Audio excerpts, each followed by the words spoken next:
And we've come to the next section. This is section 8.1, jumping around a little bit in the textbook. This is more equations, but this is what we call systems of equations, which is a fancy way of saying two or more equations that you're going to solve simultaneously.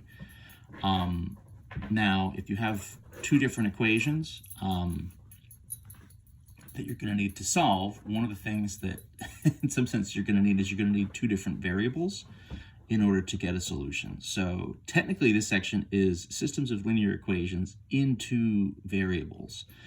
So the form for this type of equation, again, linear equation, so for us generically that means variables that don't really have any exponents bigger than 1, right, would be sort of a linear equation. And so for us the form here would be ax plus by equals c.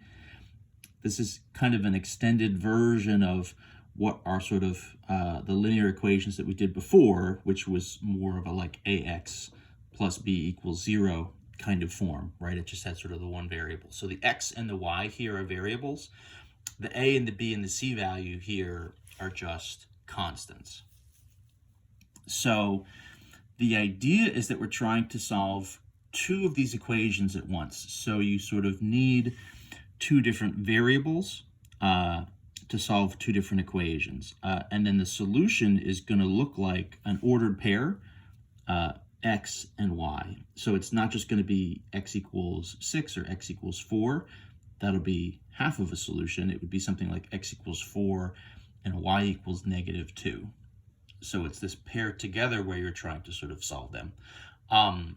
If you think about it for a second, if all we had was one of these equations, you could come up with pairs that would solve it, x and y values that would sort of work in this equation. But it's going to be, for the most part, an infinite number of different values. You'll have some sort of a pattern, a connection between the x and the y values that sort of makes them all fit together. We'll be covering more of these kind of ideas in chapter 2 after this. So there are two different solution techniques that we're going to use here. The first one is what we call the substitution technique. The idea here generically is you solve either for the x or the y value in one of the equations, and then you sub it into the other equations. So that is, you're kind of looking at your two initial equations and you're trying to sort of pick at the easiest sort of x or y value that you could solve for. You're trying to do what would sort of algebraically be the easiest step. And from there, you're solving for it, and then you're going to sort of take that and sub it into the other equation.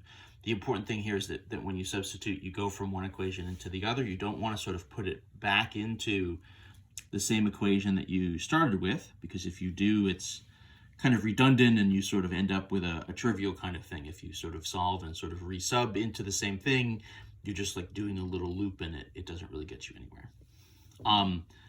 So let's say we started with, I'm trying to use my very low-tech uncover the sheet of paper method rather than write because I only have, I don't have enough hands.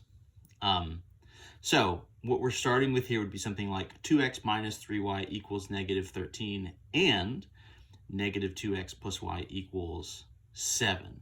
So this sort of little thing on the side, right? Pick the easiest variable to solve for us. So we have, in some sense, 4 different possibilities. I've kind of underlined this one individual y, right? If we're thinking about, algebraically, I'd like to sort of rearrange one of these equations into an x equals or a y equals.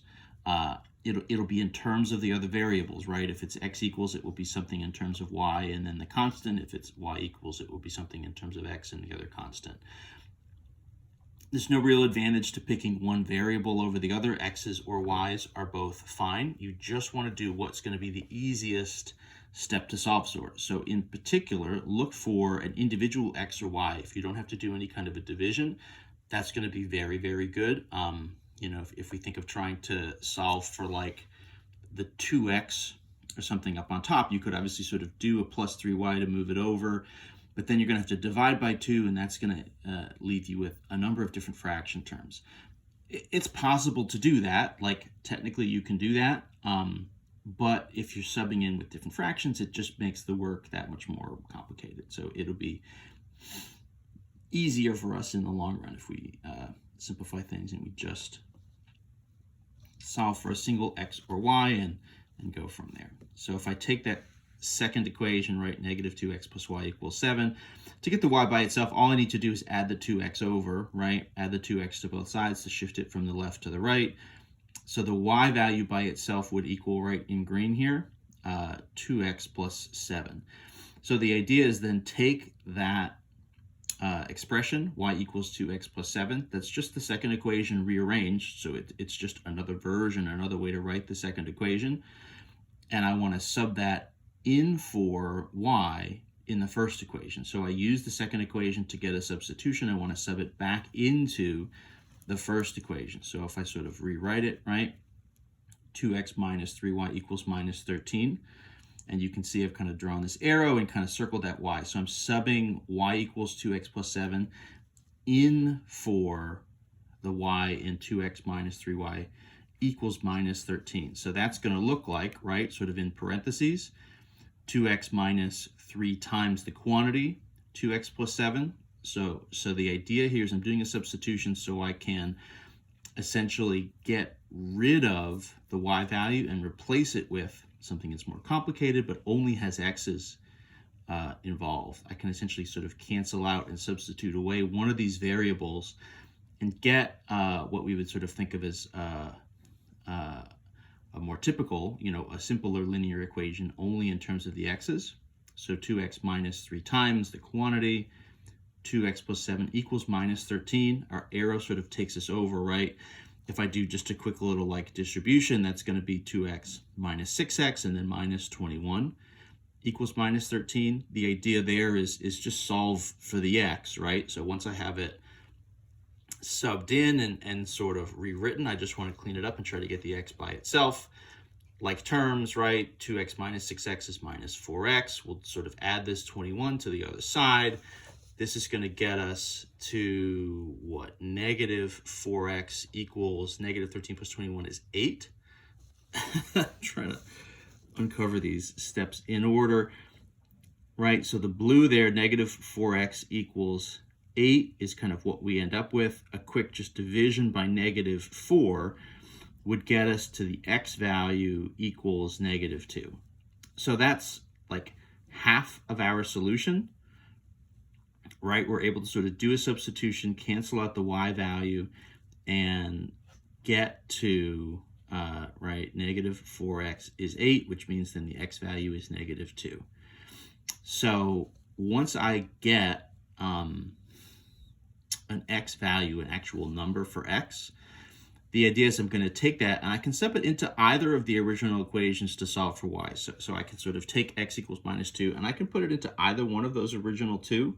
It doesn't really matter at that point. You might think you need to maybe switch back and forth the whole time. Once you get a number, the whole idea is this should be an equation that works in, this should be a solution rather that works in both equations. So you can pick either the 2x minus 3y and sub in x equals minus 2 there, or you can use the minus 2x plus y and sub it in there. I don't remember what I did. Let's see. Looks like I did minus 2x plus y is 7. So I'm going to sub in x equals negative 2, right? Which would be negative 2 times negative 2, which is 4. 4 plus y is 7, right? So then a quick, just like subtract 4 from either side, and I'm going to end up here at y equals positive 3. So then my final solution, using up every bit of the paper on this one, the x value is minus 2, right? The one that I found just before. Sub it in, go through it, and then you're going to end up with the y value is 3. You can do a check. I didn't do this here in some sense because I'm out of paper.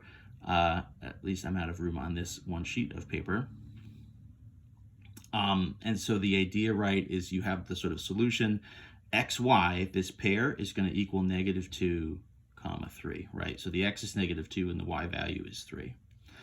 So your solutions here are going to be ordered pairs, right? It's an x value and a y value together. We'll talk about later how you would kind of visualize that or sort of graph that as an answer.